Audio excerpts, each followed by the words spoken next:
Okay, it's 6:30. Recording in progress.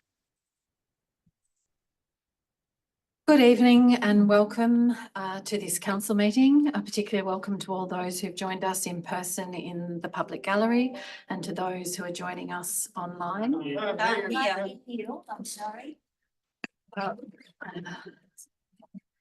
That's the best I can do. Welcome, particularly to those joining us in the gallery and to all those joining us online. Before we begin, on behalf of all those present, I acknowledge the traditional owners of the lands on which we gather, the Camaragal people of the Eora Nation, and acknowledge their careful custodianship of these lands, waters and skies for over 60,000 years. I also pay my respect to any First Nations people with us here this evening. We have had two applications for remote attendance from Councillor Burke and Councillor Lapouris. Is there a mover? Yep. Moved by Councillor Gibson, seconded by Councillor Santa. I put that to the meeting. All those in favour? Those against? That's carried unanimously. Welcome Councillor Burke and Councillor Lapouris. Any disclosures of interest for items on the agenda? Councillor Welsh. I have a non-pecuniary significant interest in 10.5, 10.6 and 10.7 because I'm on the board of the Crow's Nest Community Centre. Thank you. This meeting is being recorded. Oh, sorry, Councillor Lamb. Apologies. I just wanted to announce my declaration of interest on the community centre as well, as I'm also on the board. So you are on the same Yes, 10.6, 5, 6 and 7 for the same reason that you're on the board of the Crow's Nest Centre. Thank you. This meeting is being recorded and made publicly available on Council's website. Those present should refrain from making any defamatory statements. By attending the meeting, you're giving consent to your image and voice being webcast.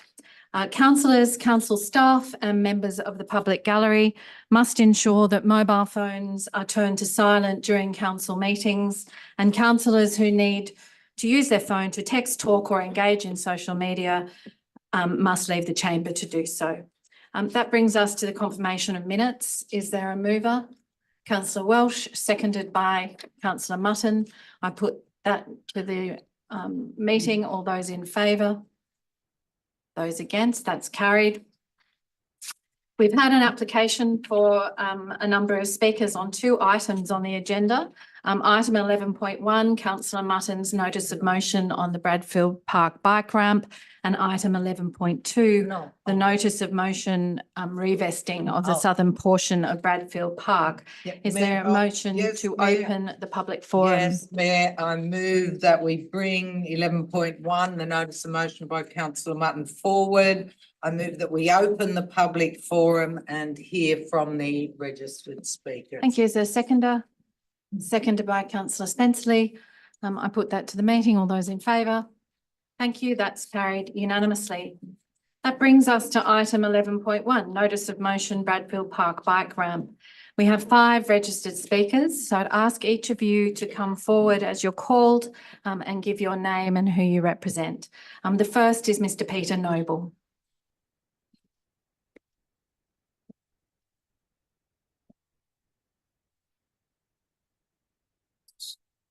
No, it's on. Move it forward. You don't, you don't need it. It's on the table. Move it forward, that'll work better. Move the speaker forward. Yeah. Start on. Okay, all right. Morning, Mayor, or afternoon, Mayor. My name is Peter Noble and I'm a resident of Milsons Point, along with many other residents who are here to show their concern of the park, and they're behind us here, many from our buildings. Can't hear you. Can't hear me? We turn that microphone on, Mayor. Well, if everyone can't hear.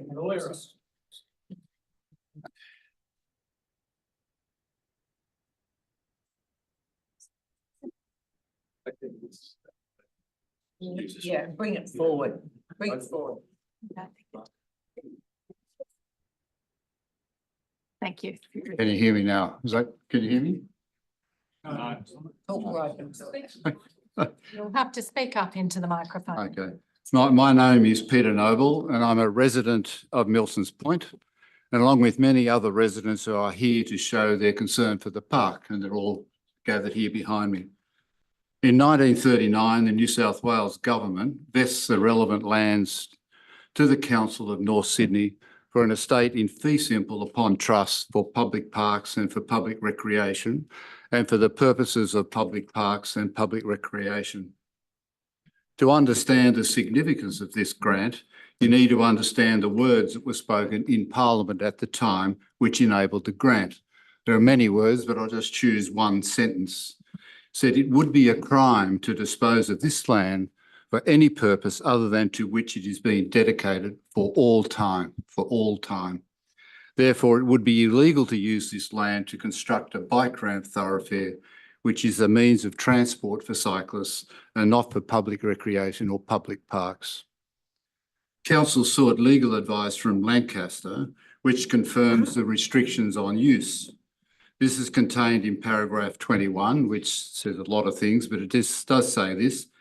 Council is not in a position to sell or otherwise dispose of the land for the cycleway because the land is community land. That's the second point. Therefore, Council is not in a position to give consent to Transport for New South Wales to construct a ramp through the relevant land. There was a second advice obtained by Lancaster dated 22nd of December 2023, and I believe that this advice is often misunderstood.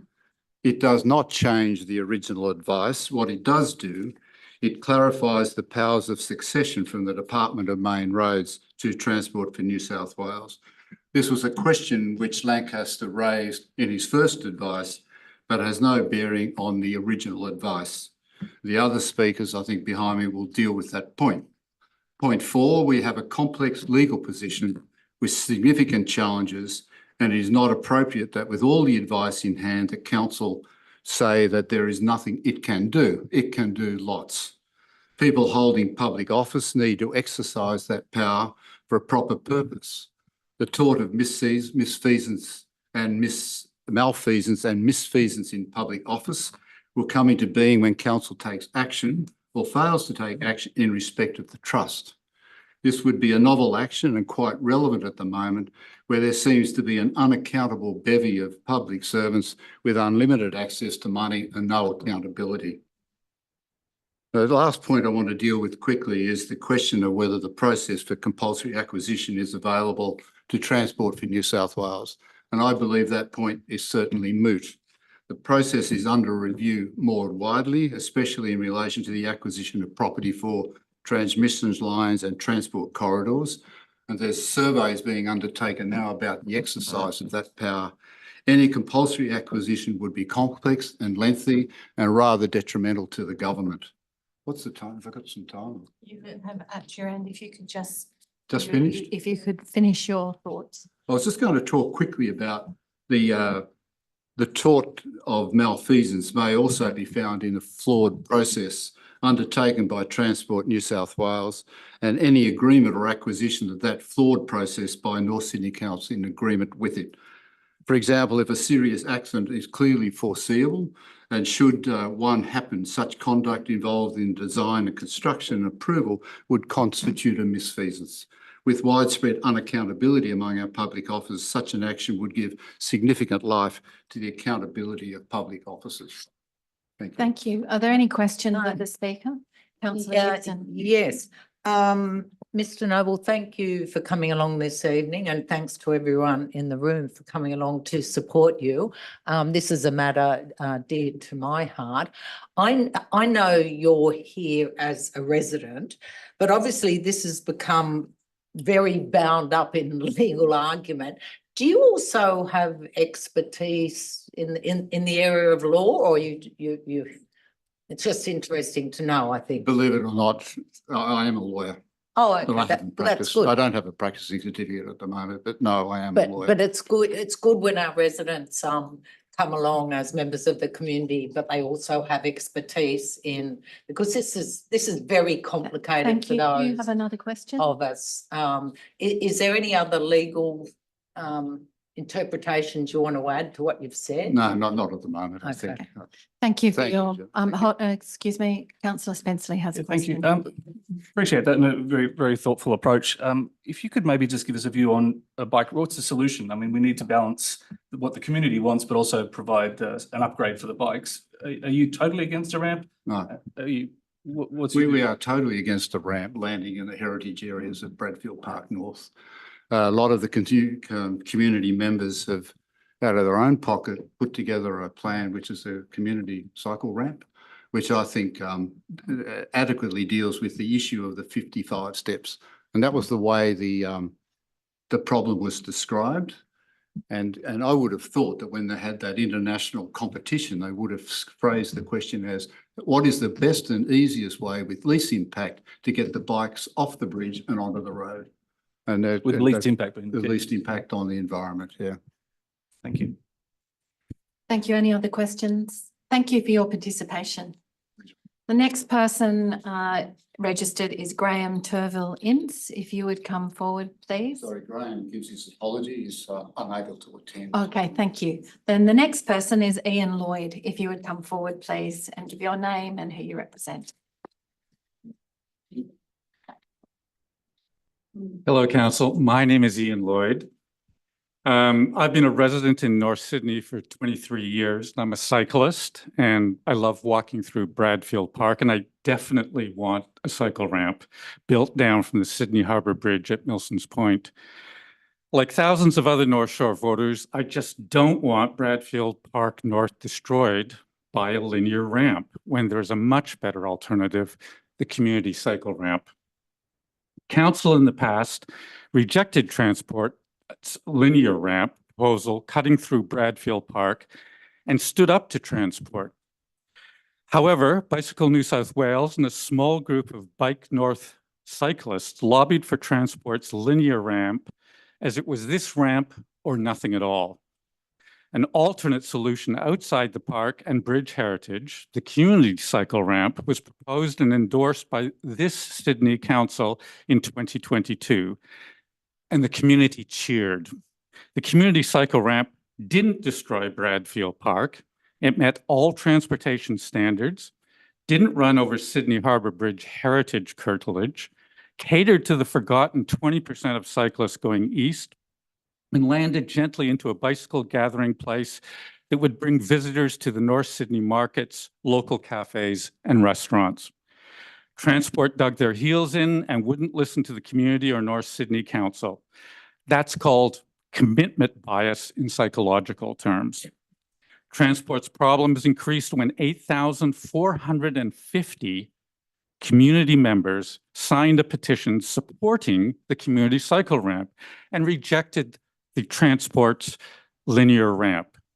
Heritage approval was a problem for Transport, so a $2.5 million bribe was offered to Council, which Marianne Berege proposed a motion to accept. Despite her party boasting, and I quote from your party, "We are the only team who will ensure our environment and public open space is protected." Transport then started to lie. They lied about specifications for the community cycle ramp, and then they admitted they had got it wrong. They lied about an independent assessment of the community cycle ramp by their own contractor that the New South Wales Ombudsman called them out for. They lied to Transport Minister Joe Halen on this same issue, who in turn then lied to Parliament during question time last December. And finally, Transport awarded a contract to build their linear ramp on land they did not and could not own. Transport have ignored two architectural firms they hired to assess their ramp, and they have also ignored the pleas of Engineers Australia and Professor James Wyrick, who all told them not to build the ramp in Bradfield Park. And so, Madam Mayor, we are requesting Council to stand up to Transport. You will recall that your mother Carol Baker, as the first female mayor of North Sydney in 1979, took a very courageous step and took a stand that went on to champion the establishment of Sawmiller's Reserve. On behalf of 8,450 citizens and voters, I implore you all to stand up to Transport for New South Wales and protect our precious green space at Bradfield Park North. Community trust in this council is at risk. Thank you. Are there any questions?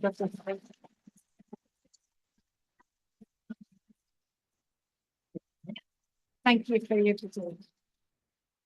I asked if there are any questions of you, and I have a quick councillor one. Gibson has a question. As a local, and I know all the locals observe the bike movements across the bridge.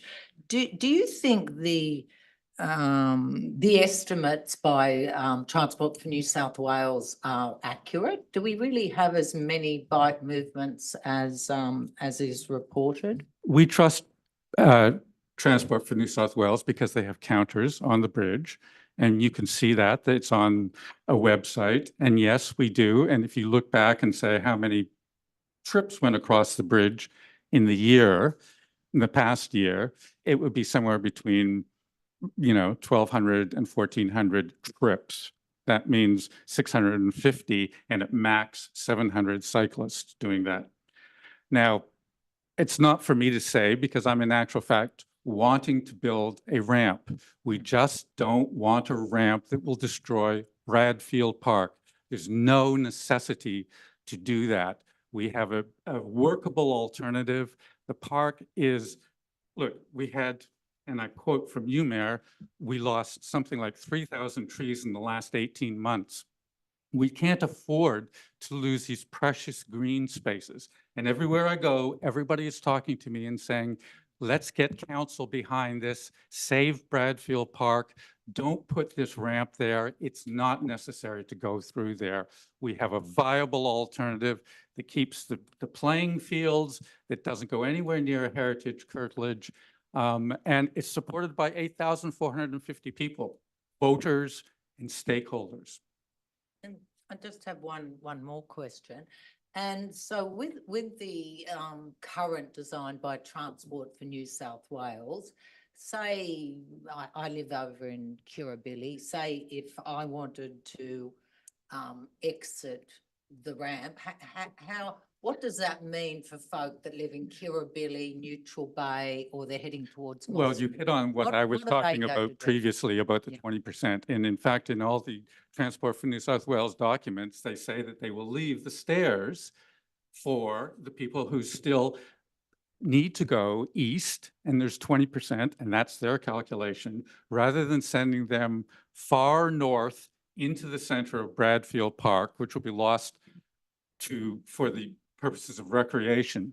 So the community cycle ramp, I mean, it's a no-brainer. It's a win-win situation. That's why we have all these people behind. They all want this community cycle ramp. And it's because of this commitment bias that Transport are digging their heels in. The cyclists are digging their heels in going, God, we've been waiting for this for 10 years. If we don't get this now, maybe we'll get nothing. And I'm going, look, whatever you do, we need that ramp. It's important. I'm a cyclist. It's important to get across the bridge and make that easy. But don't wreck Bradfield Park. It's not necessary. Good. Just one more question. I can see my microphone is not working. I can hear you. Okay, just one more question. There's a room full of locals here. Is there anyone in the room that actually supports the option that No, we well, have? that's not a before us? question of the speaker who can Well, I answer, think- so well, he can't answer that on right. behalf of everyone. I think that councillors can make their own, they understand exactly what the support is in the room. Thank you. Are there any other questions? Thank you, Mr. Lloyd. Thank you, Madam Mayor, and thank your mother. By the way, I walk through Sawmiller's Reserve every day, and I thank her for standing up to green space in North Sydney.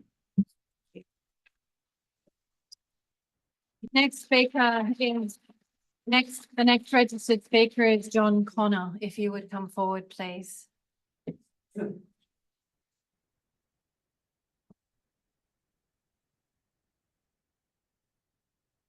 My name is John Connor. I'm a resident of Milsons Point, and I'm one of a number of people who've spent some time considering and trying to be involved in this project, but not to any degree, extent that some of the other people who are speaking today.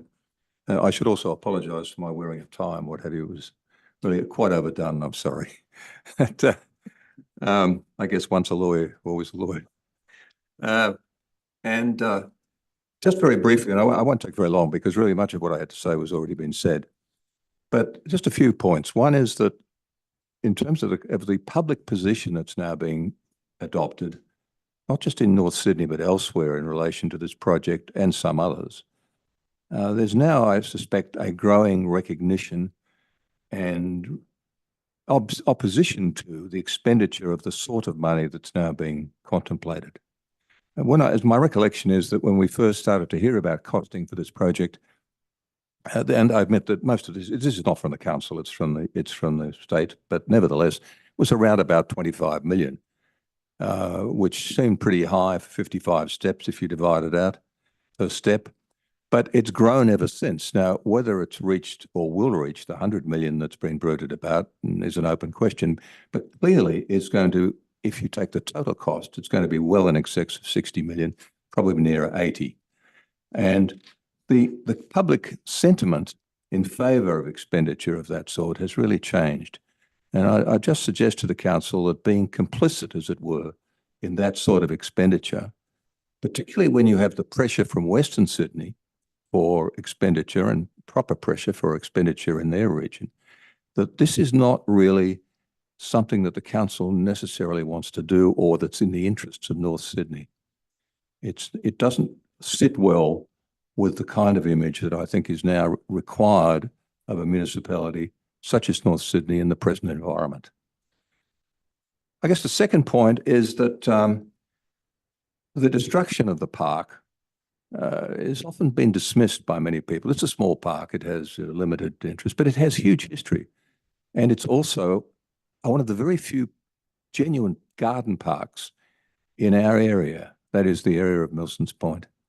It is in many respects the lungs of a street which now has in it anywhere from, or an area which has in it anywhere from 4,000 to 8,000 people, depending how you delineate the area.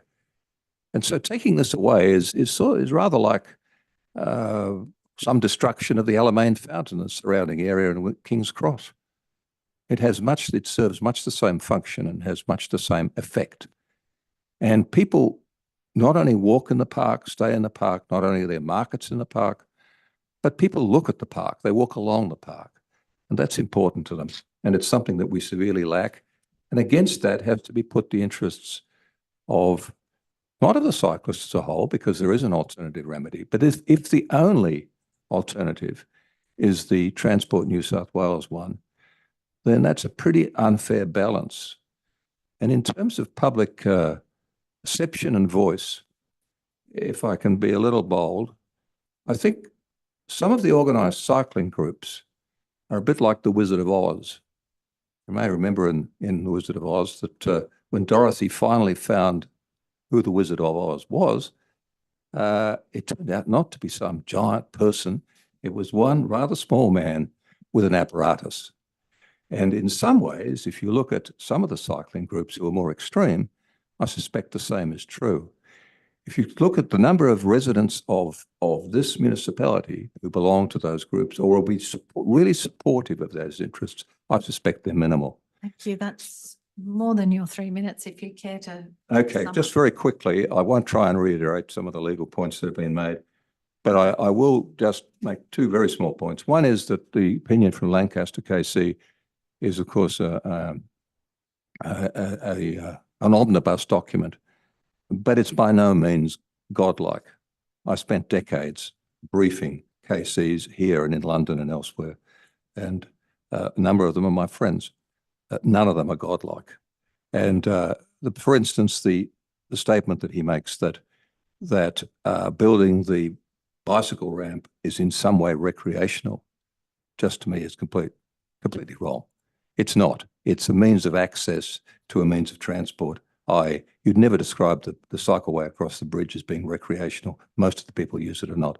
I won't go further, but I will, however, commend again, I'm sure the mayor has circulated to the council the letter from Stitt KC to the Attorney General, and that really sets out pretty well the rest of what I would otherwise say. Thank you. Are there any questions of the speaker? No, thank you for your participation. Thank you. The final speaker registered is final registered speaker is Chris Taylor. If you would come forward and give your name and who you represent.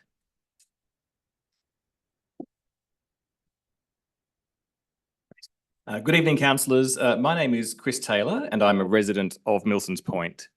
I'm also the CEO of the National Research and Marketing Body, which represents the largest manufacturing industry in Australia, and we're based here in North Sydney. Today, I'm speaking in favour of the motions at Agenda 11.1 with respect to Bradfield Park. The motions raised by Councillor Mutton are important to the local community. They are also important in ensuring the duties of councillors, collectively and individually, are being adequately and lawfully discharged. The motions refer to the parcel of land known as Bradfield Park, which in 1935 was granted in fee simple to North Sydney Council in trust for the purpose of public park and public recreation. Councillors therefore have a trust-imposed duty to the land and ensuring the land is used in accordance with that trust. I'm deeply concerned that with respect to the proposed Harbour Bridge cycle ramp, that councillors have not adequately discharged this trust-imposed duty.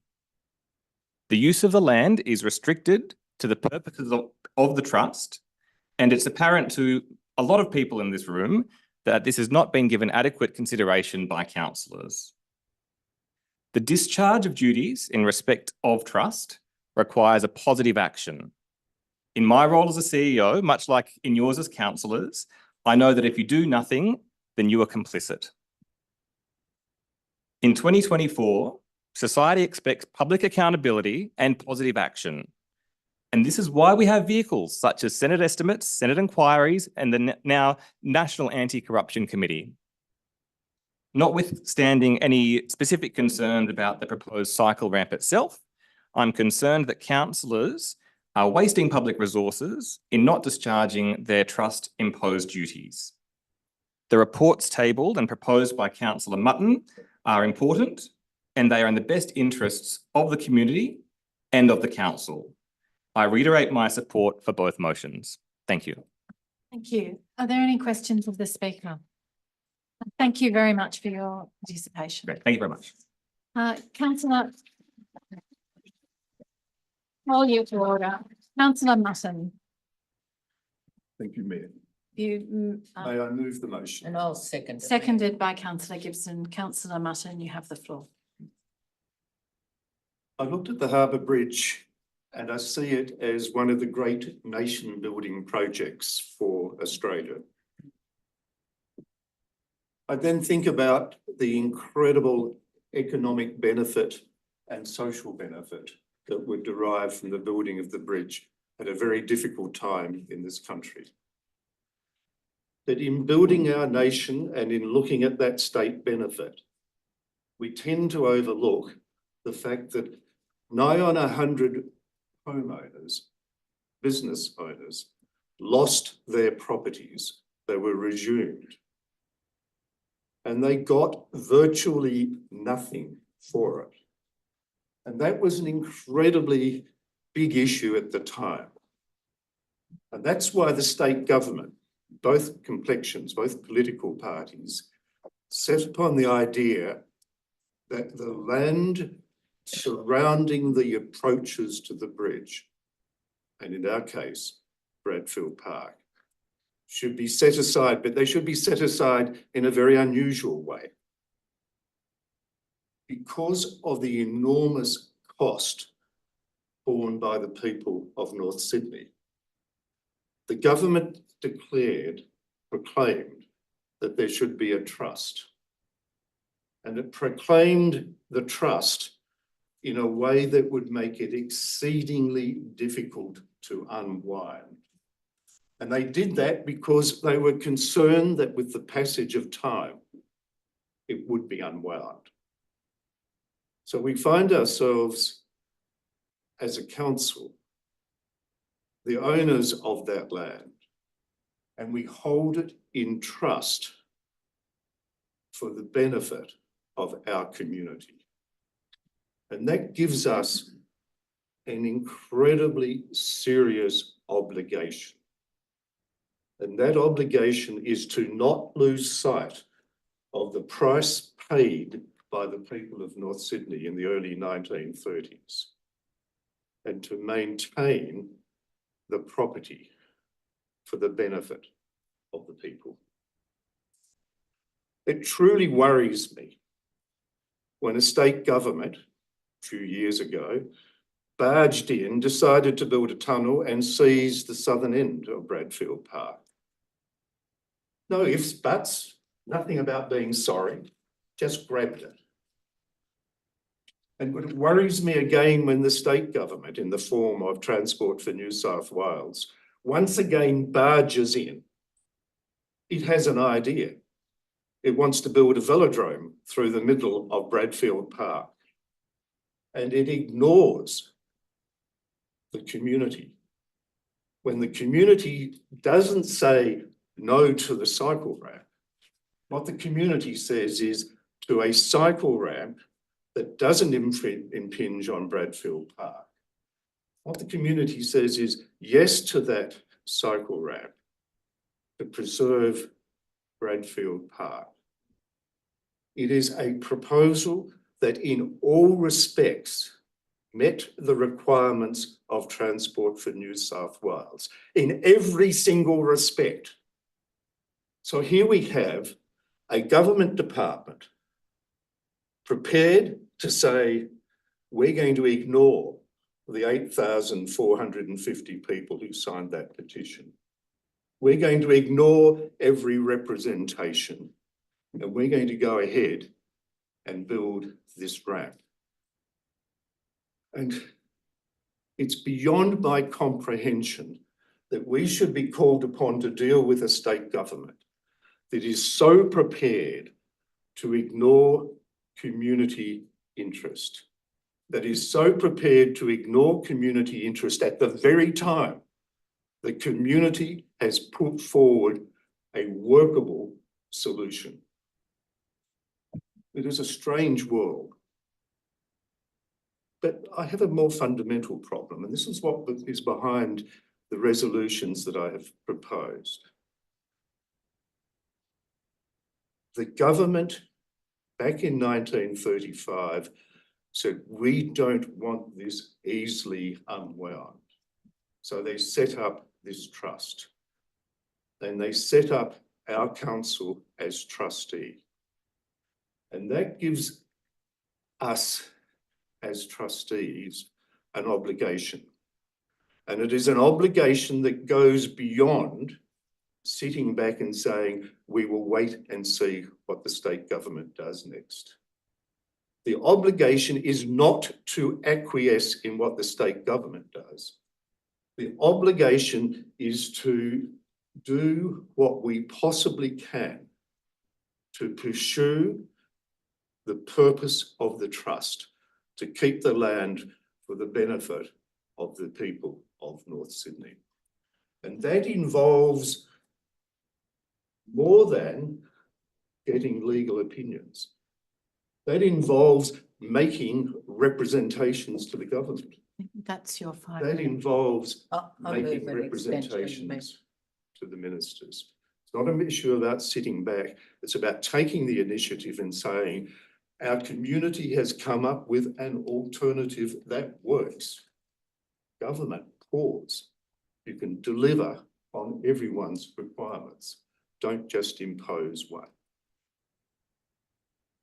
I implore you to support my motion, because my motion is aimed at getting all the facts back to this council, back to us councillors, so we can, as trustees, determine whether or not we are delivering on our obligation under the trust.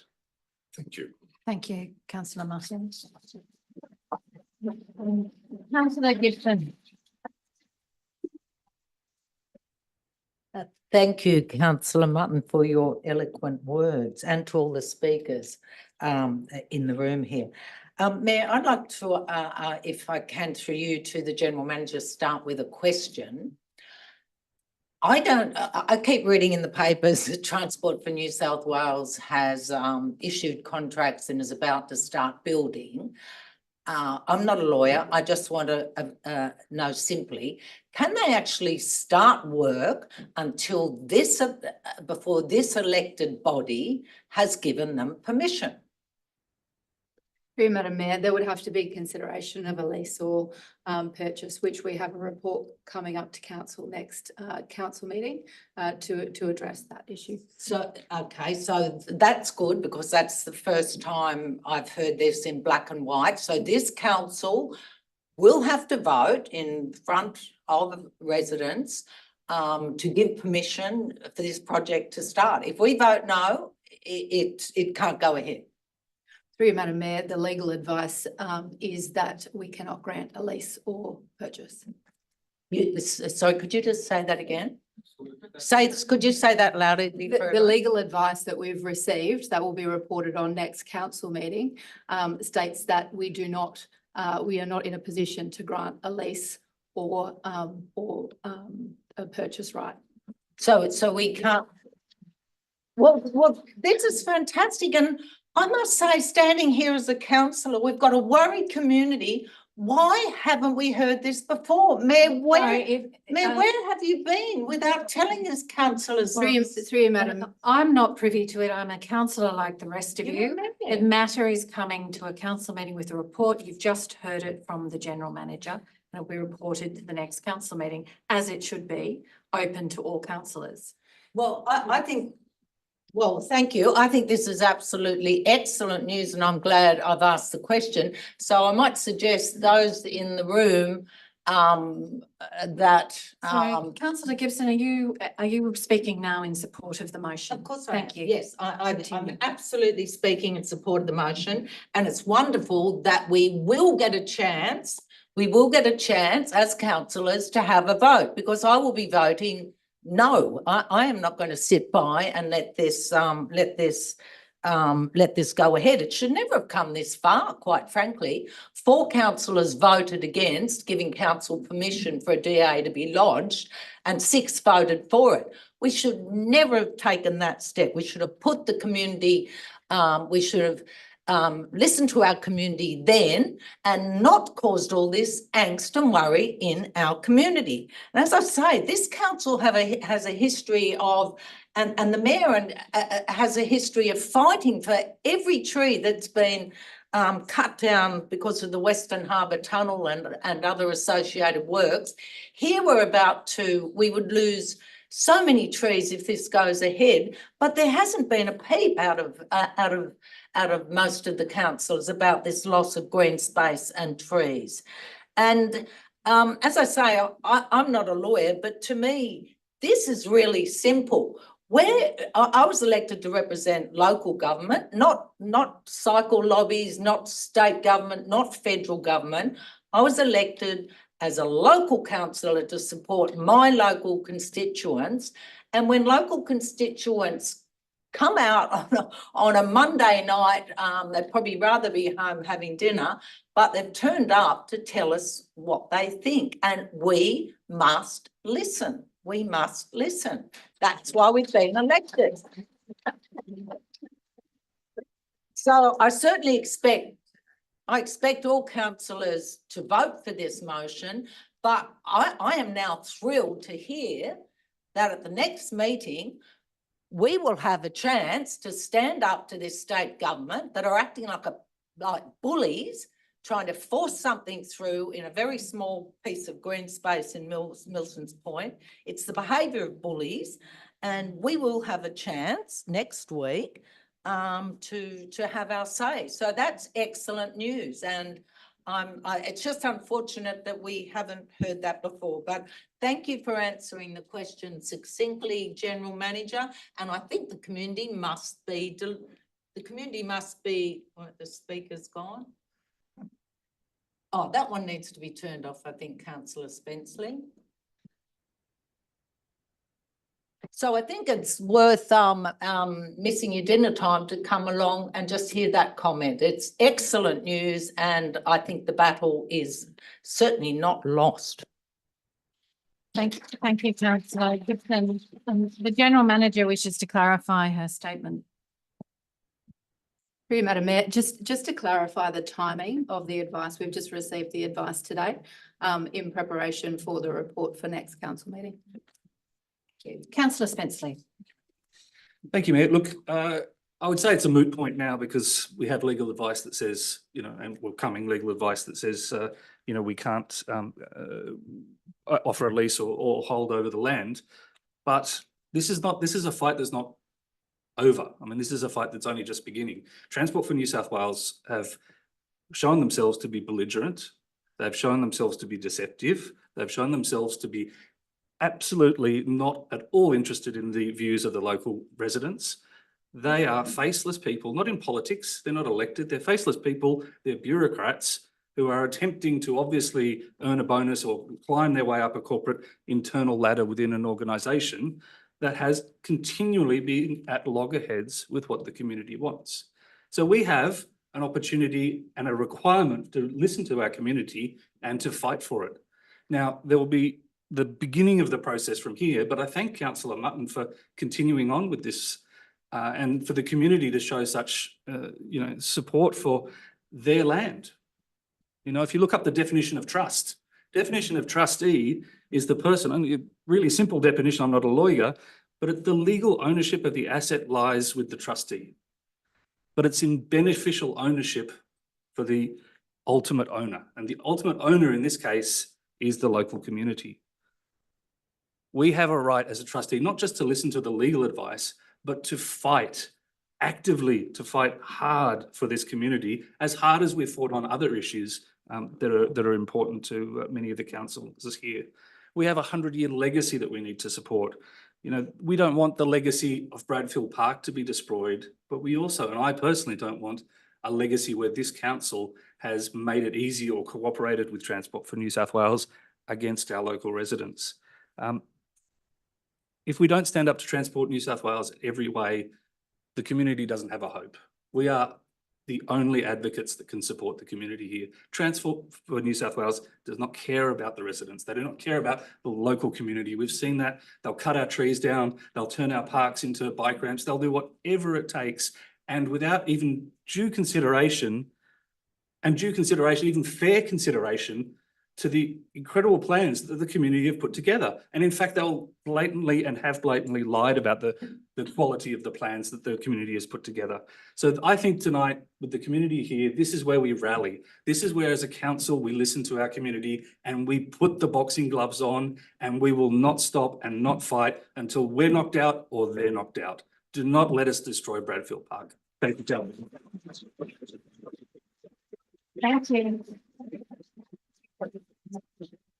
Councillor Santa. Thank you, Mayor.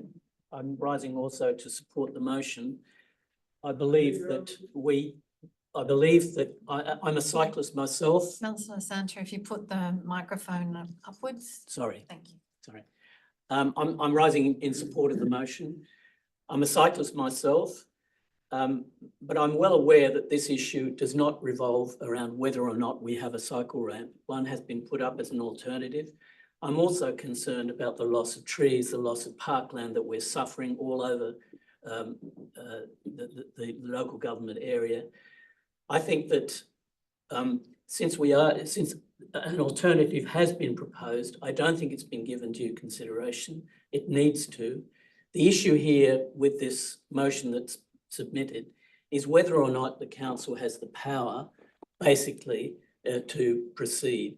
And I think that we need to have this report, and I welcome Councillor Mutton's proposal to establish whether or not we do have the power to proceed And if so, I think I join with my fellow councillors in saying we need to do what we can to ensure that a proper cycle path, which meets the needs of the residents, which meets the needs of cyclists, is established.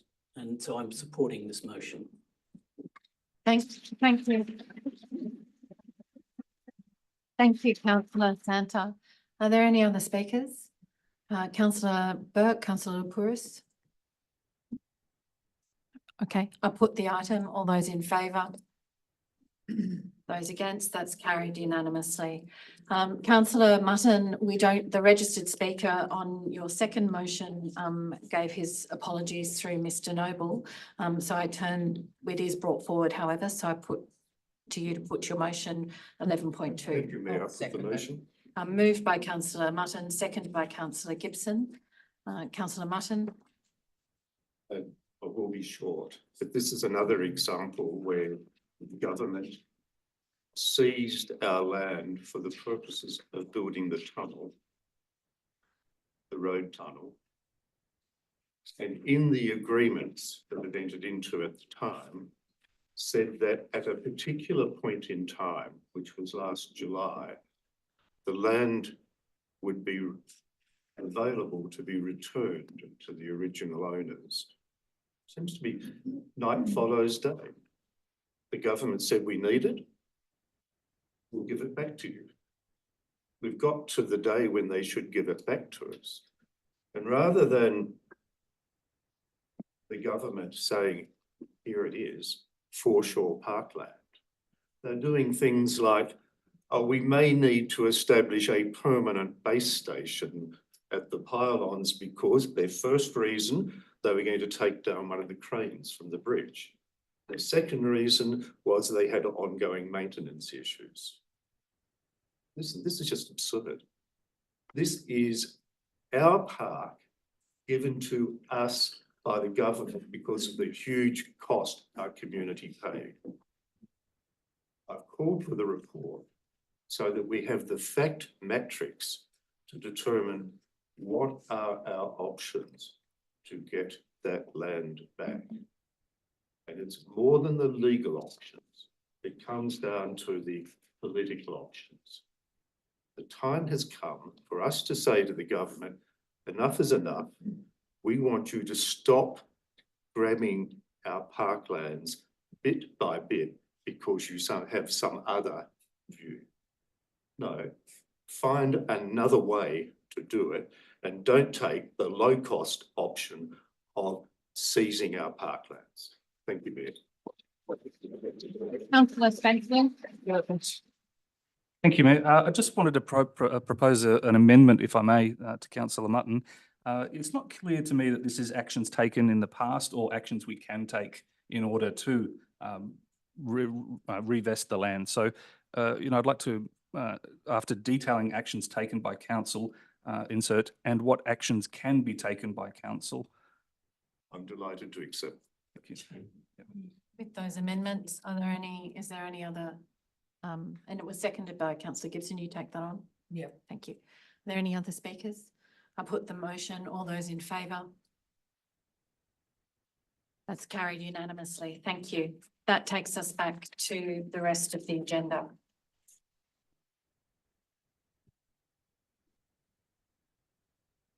Item 10.1. Sorry, now I have a motion and I've Thank you. forwarded it into governance. And councillor Santa, we have your motion for Alga already approved to go, so it'll be these will be in addition. Given that I haven't, I've just submitted them, I thought I'll quickly read them out. That council submit the following motions to Alga for consideration. 1, loss of tree canopy, that Alga resolves to lobby the federal government to financially support local government programs and initiatives which seek to address the ongoing loss of tree we just canopy. Have across a small Australia. break. I'm struggling to hear. Sorry. I'm happy to speak louder, I'm sorry, but I need Could to I just go. ask the gallery, the meeting is continuing, if you could be quiet as you leave so that councillors can hear each And it's other. on the screen, that Alga that Alga resolves to lobby the federal government to financially support local government programs and initiatives which seek to address the ongoing loss of tree canopy across Australia. I provided a brief background which states that we know that our tree canopy is declining. Much of it is state government works or private development. And I have then referenced a couple of our programs such as Trees for Newborns and Streets Alive, which are part of bringing the community with us on addressing this ongoing decline of tree canopy across Australia. The second motion is about the housing affordability crisis, that this conference recognises that the housing affordability crisis across Australia requires a multifaceted and nuanced approach from all levels of government, that Alga lobby the federal government to work directly with local government to provide funding directly to councils to support the local delivery of social and affordable housing, and that Alga write to the Federal Minister for Local Government asking that federal funding provided to the states be linked to the delivery of social and affordable housing in state-owned projects, and that commitment to the provision of social and affordable housing be in perpetuity, not on a short-term basis. That briefly is the motion. I don't really think that it needs much background. It's fairly self-explanatory, but what I think we would like to see federal government do is to directly fund councils to deliver projects on the ground at the local level, and also that state governments have to link funding to the delivery of social and affordable housing, and not just for 10 years and 2% of what the build is. And third is the funding model for local government, which we have discussed previously at this council, that really is redundant. So what I'm proposing is that we ask Alga to consider holding a forum to formulate a new funding model or models for local governments across Australia, which is progressive, sustainable, provides local councils with appropriate funding, recognising that the current funding model for councils is redundant and it doesn't meet our expectations or what we're expected to provide, and appreciates that there are different needs and expenditures of council, and that Alga presents the new funding model to the Federal Minister for Local Government for consideration and implementation across all councils. And the background is similar, just as I have addressed before. We have a land value-based rating system. As our population gets more dense, this is not meeting the needs of the ratepayers. We also have ongoing issues with schools getting larger and relying on council and public parks to provide their recreational and sporting facilities. No problem there, but it all comes at a cost. And in tourist centres, there's not sufficient rateable properties to raise enough funds in order to be able to provide the infrastructure necessary for the influx of tourists, nor in regional and rural communities is there a rate base large enough to provide all the money required for the infrastructure that the councils are to provide. So they're the three motions that I'm putting forward. Is there a seconder for those? Councillor Spenceley? And as I just briefly mentioned, Councillor Santa has also lodged his motion, if you Could recall recall what it is. Yeah. Thank you, Mayor. Thank you, Councillor Berrigan.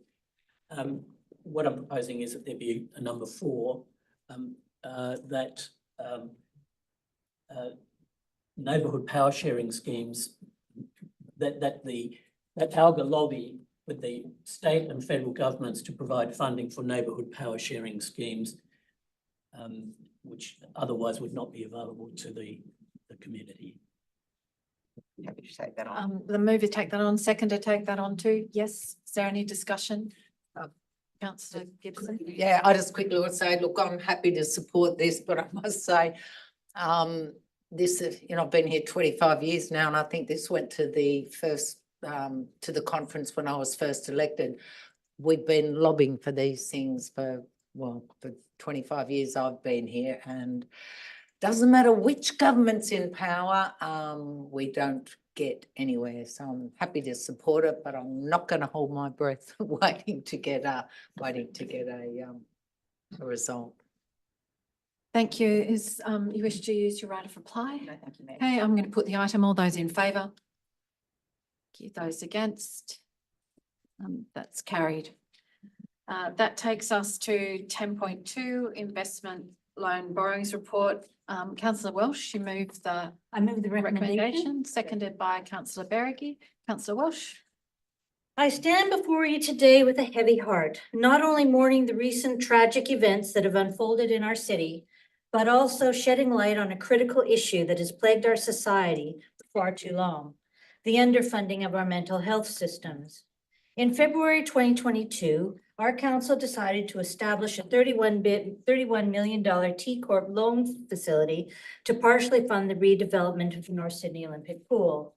This decision has locked us into a fixed loan financing option of $31 million over 20 years, with a fixed interest rate resulting in semi-annual repayments of interest and principal. Council will pay a staggering $613,431 $40 in interest on April 29th alone.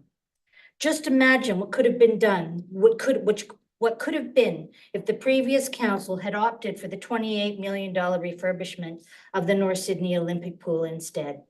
In the past week, Sydney has witnessed the devastating consequences of the underfunding of our mental health systems. The tragic events that have unfolded remind us that mental health funding gaps are not just gaps, they are chasms. The individuals involved did not merely fall through a crack, they fell through a gaping hole in our society's safety net.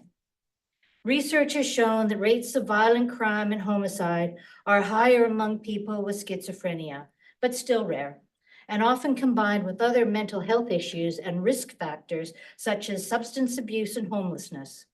The chances of stranger homicide are even rarer, about 1 per 14 million populations per year, or 1 in New South Wales every 2 years. Dr. Olav Nielsen, a psychiatrist at St. Vincent's Hospital and professor of psychiatry at Macquarie University, has rightly pointed out that many people with complex mental health issues are bouncing between community health centers, homelessness services, GPs, prisons, and emergency departments without any continuity of care. The problem has been exacerbated by declining access to housing around the country. Homelessness makes it very difficult to look after people with severe mental illness unless they seek out services. Housing is a treatment, and not having housing makes it very hard to treat people. Despite the underfunding and the challenges, our community centers and library are increasingly stepping up to help those who are suffering from mental illness. Just last Tuesday, I was in Stanton Library when an announcement was made that Lifeline volunteers were available for those who would like to talk to someone in person. It's a terrific service, particularly for those who prefer a more personal interaction. Crow's Nest Community Center offers free showers and a meal for the homeless. Just think of what services our library, housing services, community centers could offer if they had increased funding, instead of that funding going to interest payments for the T Corp loan to fund the disaster created by the previous council, which is the North Sydney Olympic Pool. It is time to demand change. It is time to prioritize the mental health and well-being of our citizens. Let's come together to push for increased funding for mental health services, to build a community that supports and uplifts every single one of its members. I support the recommendation. Thank you. Then Councillor Gibson, you wish to speak? Yeah, I just have to say, I usually really agree with Councillor Walsh, but I actually find it, I must say, I find it very offensive that you are bringing in recent events in Sydney into discussion on our investment and loan borrowings report, and then drag the pool into it. That's actually quite offensive, Councillor Walsh. And you know what's more offensive? That you don't mention there that the interest rate that we are paying is higher because the previous general manager put forward a report. It might have been the second or third meeting of this council suggesting that we lock in the T Corp loan. We're in a market where interest rates were rising daily. They were rising rapidly. And Councillor Beregi said, oh no, I don't think we should do this. We need to have a report. Sorry, that's what you did. No, That's what you did. Councillor, You sorry. deferred it, but you called for it to be Both deferred. Councillor Gibson and Councillor Beregi, would you be silent? A point of order has been called. I'm going to ask you to withdraw and apologise on that. That is your characterisation of what happened. It was deferred for further information, and it was supported by the motion put by Councillor Beregi. Yes, That's a matter of fact. but it wasn't. It's a matter of fact. I supported that motion too. It was. Well, So, okay, but it's a matter of fact. It's a matter of fact. but But you let Councillor Walsh talk about? Well, there were no points of order raised on I councillor know, of course you wouldn't raise Welch's. one on Well, councillor Walsh. No, of course. You wouldn't. raised it. Can I Coun- please just have my say? Please. Sorry. I please have my say. Councillor Oh, let's have Gibson, my no, say. no, This councillor council has- Gibson, once yep. again, you are in breach of the code of meeting practice because Oh. I am speaking and you refuse to be silent. Well, why I don't you have- speak I for have my ruled- 5 minutes and I- I'll just sit here and listen No, to you, Mayor? councillor Can I Gibson, just again, finish I'm having my asking you say? once again to exercise some respect in this forum. So the first part of it is that I asked you to withdraw that. Councillor Berricky did move deferral, Yes, but she that was did. the fact, not as you characterised it. No, I'm saying against the advice of the general manager. Councillor. And that meant our interest rates were higher. And Councillor there's Gibson, I'm no not arguing denying it. about this with you. I've ruled on a point of order and I've asked that you. Well, that I you think it's withdraw and rather apologise. offensive that you won't let me point out that the general manager recommended that we take up the loan quickly. That and wasn't the group basis full of the new- point of order and I didn't rule against you on that. That was clear that the officer's recommendation was to do it Yes, and we immediately. deferred it and and- interest rates went up. So this council has to be partly responsible for the high interest rates that we're paying. So, but I think I actually feel offended that councillor Walsh has, when we're here in local government over in Kirribilli talking about investments and loan borrowings, to bring in the tragedies and to start talking about mental illness and the pool, I actually find it to do political point scoring. Again, now Yes, I'm well- going to call you to order because you can have the generalised statements, but once you move into personal attack, which is where not a you go personal with attack. political point scoring, that is an Oh, so I'm not allowed imputation to say of an political improper point scoring. motive. Okay, Yeah. I'll say it a different way. Well, I can see the intention of councillor Walsh making this speech and I find it absolutely offensive. This matter's got nothing to do with tragedies that happened in Sydney last week, and to bring that up makes me feel extraordinarily uncomfortable because I know a family that had a young woman that I know the family of one of the victims, and you bringing this up, I just find you've made me feel very uncomfortable and it's totally inappropriate, councillor Walsh. Thank you. Councillor Berricky. Thank you, Mayor. Just as a matter, it's councillor Welch. And as someone who has always had their name mispronounced by other people, I think it's respectful to try and at least call a councillor by their correct pronunciation. I understand where councillor Welch is going, and yes, it is confronting. However, what it's called is opportunity cost. And the fact that this council has had to set aside so much money and take out such large loans has actually meant that there are services and programs this council cannot deliver. And it doesn't go without noticing that in the rest of the report, we are actually looking at the community grant schemes and all of and subsidies and people that are looking for council to support them. And you can only spend $1 once. And this council, on the decisions made by the majority of the last council, has spent millions of dollars, wasted millions of dollars by poor planning. And we've seen we know why it's happened, and it is horrible to revisit again and again in the "I told you so" way. However, spending that money has completely constrained what this council is able to provide.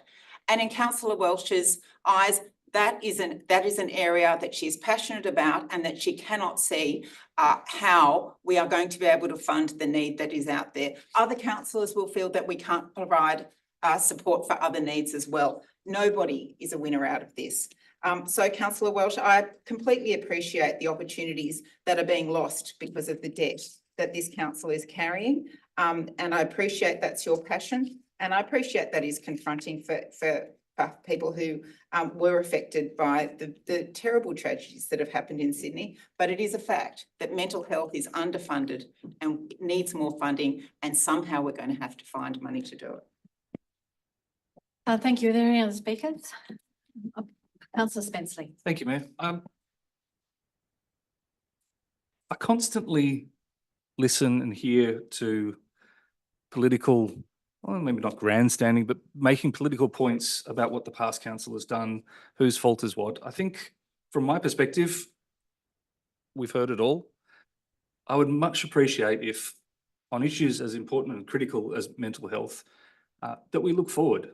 We can't change the past. We as a council, and especially I as a new councillor, can't change what's happened, but we can put our efforts into finding areas and finding ways that we can fund rather than looking back and saying what bad decisions contributed to that. I think it's at some point we have to put a marker in the sand on the pool. We've heard it. The last council's fault. I don't think anyone's in disagreement. And we should focus on how we can find money for these initiatives, how we can support these initiatives, what we can change, what we can do, how we can raise more funds. And I too really want to support and have a much larger investment in mental health. Thank you. Thank you. Are there any other speakers? Put the item. All those in favour? Those against? That's carried. That brings us to 10.3, the submission to the federal inquiry into local government sustainability. Councillor Beregi. Thank you, Mayor. I'd like to move the recommendation with a third. And that is that the ALGA motion that we have just approved, and we have just resolved upon in relation to local government funding also be considered as part of the report. That was part of the submission. And I understand that we will get a draft submission circulated because the deadline is quite tight. However, if what we have just resolved to forward to ALGA could also be incorporated, I think that would be a good step. Is there a seconder? Councillor Lamb. Any discussion? Put the item. All those in favour? And that's carried unanimously. That brings us to 10.4, housing density and the housing crisis. Is there a mover of the recommendation? Moved by Councillor Beregi, seconded by Councillor Lamb. Is there any discussion? I put the item. All those in favour? Those against? That's carried unanimously. That now brings us to 3 items in which our councillors who are board members of the Crows Nest Community Centre will be leaving the chamber. You said 3? 2, The 3 motion. but there are 3 items. Sorry. So the first is 10.5, Community Centres Joint Strategic Plans, moved by Councillor Gibson, seconded by Councillor Santa. Is there any discussion? Put the item. All those in favour? Those against? That's carried unanimously. That brings us to 10.6, Cultural Facilities Joint Strategic Review. Happy to move. Moved by Councillor Beregi, seconded by Councillor Spenceley. Any discussion? Put the item. All those in favour? And that's carried unanimously. That brings us to the draft community grants and subsidies. I'm happy to move Moved that. by Councillor Beregi, seconded by Councillor Santa. Madam Mayor, could I just ask a question of the General Manager? Just before speaking, exhibition period of 28 days, is that tight or are we able to have that exhibited for an additional week to make it cover the cycle for meetings and precincts and Through you, Madam Mayor, I'll just pass that question to the Director. 35. Through you, Madam Mayor, the response, I don't have a ready response off the top of my head, but it is related to the budget. So the 2 things go hand in hand. If we can find additional time within those constraints, we'll certainly do that. Would it be all right there if, therefore, if I said to an extended period, if practicable?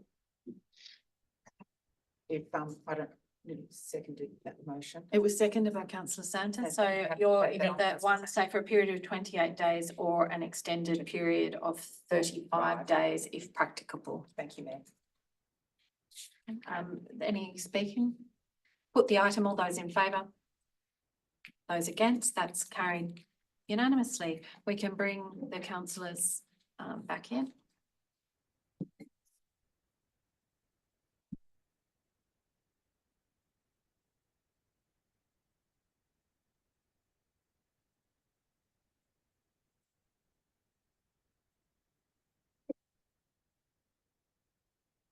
That brings us to the next item, 10.8, North Sydney Olympic Pool Redevelopment Project Update. Is there a mover?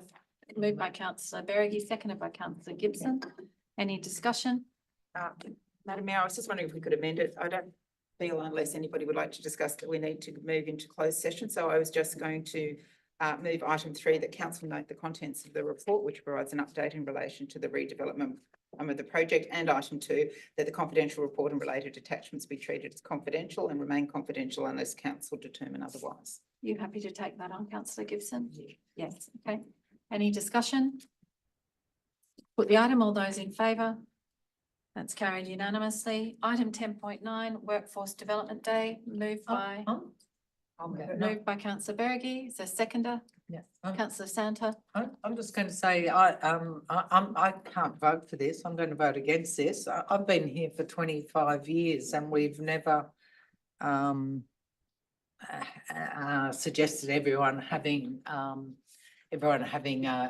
day off like this to discuss workforce matters. I just. Point of order, it's not a day off. Yeah, Well, thank you. Well, Thank you, councillor it's a Gibson. day away from your usual jobs. I just can't support this. I rule on the point of order that that's a mischaracterisation and an imputation. So I'd ask that you withdraw and apologise. Oh, and again, Mayor, what a surprise. Do you know you have never ruled in favour of one of my points of order? That's not In true. 2.5 It years. is also not It true just said because I something. have It just said actually. something. So thank you. And I must say, I'm actually feeling, Councillor Walsh, I'm actually feeling very upset. I know the parents of someone who lost their life last week, and I'm still feeling really, those parents are really suffering, and I know them both. And you brought that up when it was really unnecessary, and it's actually made me feel really uncomfortable and very sad. And I'm just going to finish the meeting. It was really unnecessary. Thank you. Councillor Spencerley. Oh, Mayor, I just wanted to comment in favour of this. I think the opportunity for staff to take some time to work on, culture and development in an organisation is excellent. It's great practice. I'd love to see this be a regular thing. And I think it shows that the council wants to invest in its staff, and taking that day is a wonderful thing. So I wholly support it. Thank you. Thank you. Is there any councillor Santa, then councillor Welsh? I support the motion as well. I think one of the things that organisations mustn't do is to silo themselves, and a day such as this will ensure that the new staff, and we've got a whole swag of new staff on board, can come together and work, and I applaud it. I think it's going to be great. It certainly isn't a day off. I'm sure it's, from my experience of these things, it's hard work, and I think the council will be better for it. So I support them. Thank you. Councillor Welsh. As a previous union delegate, I think these kinds of coming together, fostering good relationships in an organization are absolutely fantastic and will reap benefits. Thank you. Is there no other speakers? Councillor Berry? I didn't actually get a. Yeah, sorry.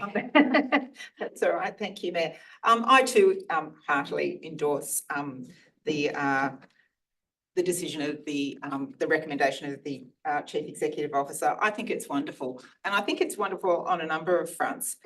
Primarily having been at the council for a while, many people actually don't know what the other divisions do. And I think when they're looking for job opportunities, it will be great if connections can be made that they go, actually, I don't have to leave because my manager's not leaving, therefore there's no promotion available to me. I could move into another division. And I think that is wonderful. We don't lose not corporate knowledge, but we gain people that are already skilled in skills within the council, and they get to transfer them to another area. I know too that these days are not days off.